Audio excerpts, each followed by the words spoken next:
Assalamualaikum warahmatullahi wabarakatuh.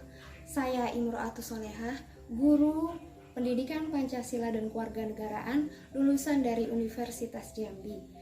Di sini saya akan mensimulasikan belajar Pendidikan Pancasila dan Kewarganegaraan untuk kelas 7 SMP atau MTS. Let's get started. Assalamualaikum warahmatullahi wabarakatuh. Salam sejahtera untuk kita semua. Selamat pagi anak-anak. Baiklah, sebelum kita memulai pelajaran kita hari ini, marilah kita berdoa menurut kepercayaan masing-masing. Berdoa dimulai.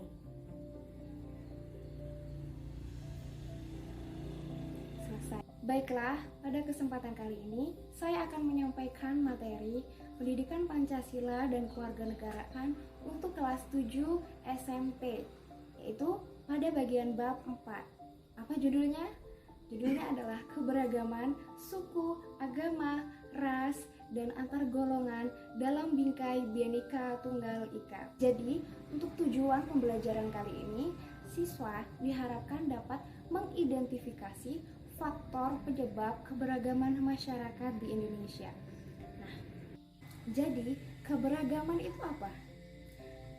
Ya, keberagaman adalah suatu kondisi di dalam masyarakat yang terdapat banyak perbedaan dalam berbagai bidang.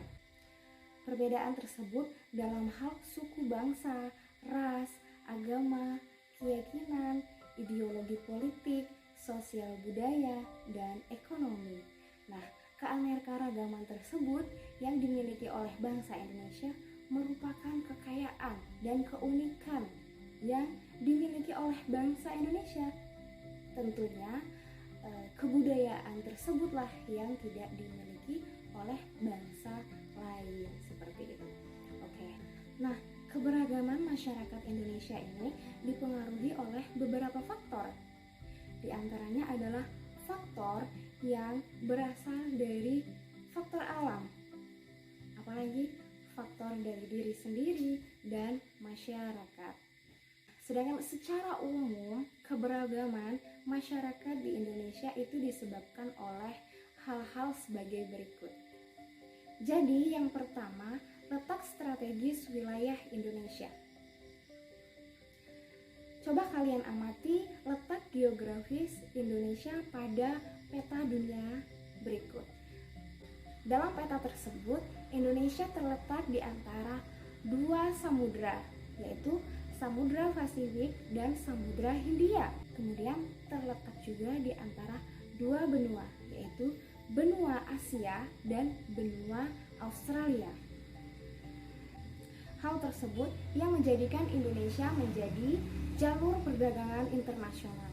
Kedatangan bangsa asing yang melintasi negara Indonesia tidak hanya membawa komoditas perdagangan saja, tetapi membawa budaya mereka, sehingga mempengaruhi budaya Indonesia. Hal tersebut yang mengakibatkan kemajemukan ras, agama, dan bahasa.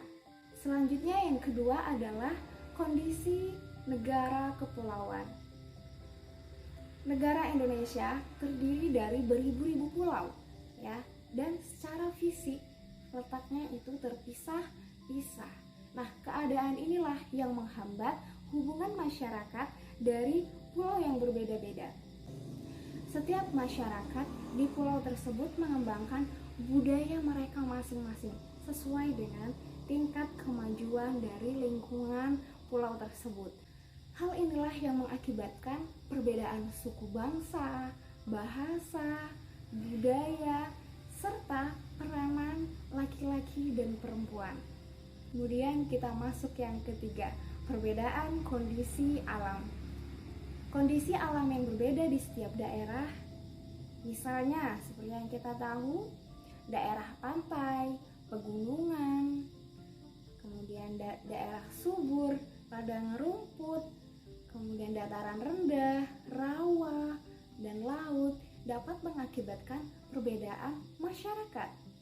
Nah, juga perbedaan kondisi kekayaan alam di sekitar wilayah penduduk tersebut. Misalnya seperti tanaman yang dapat tumbuh dan hewan yang hidup di sekitarnya.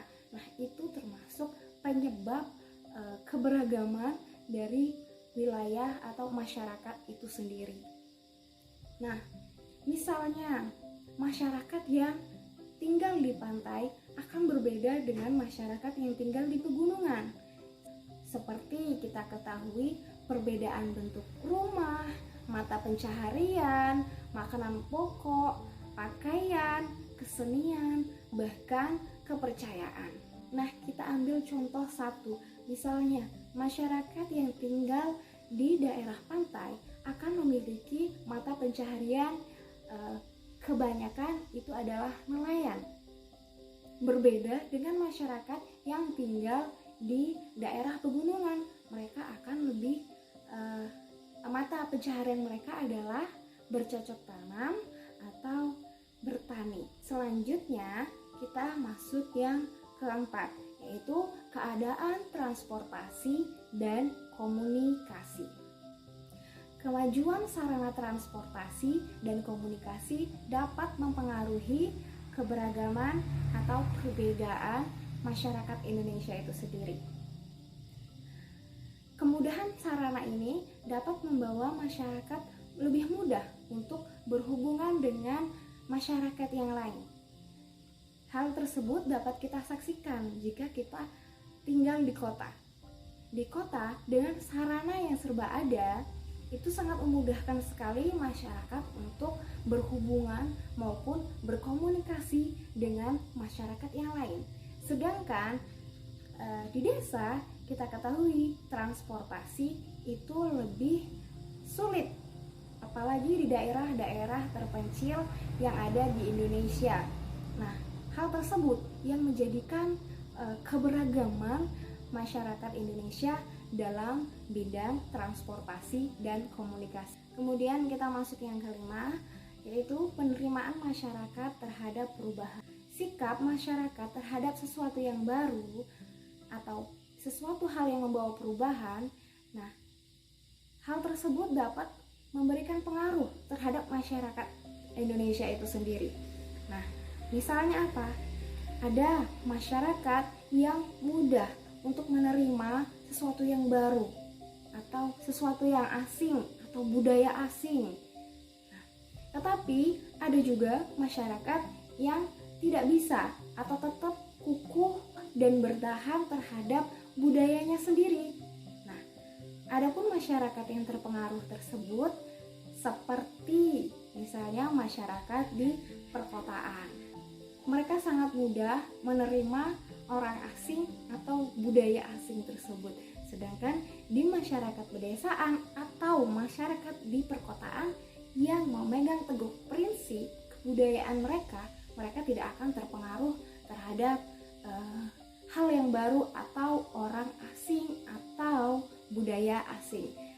Jadi demikianlah materi faktor penyebab keberagaman masyarakat di Indonesia. Kita ulas kembali 5 faktor penyebab keragaman masyarakat Indonesia.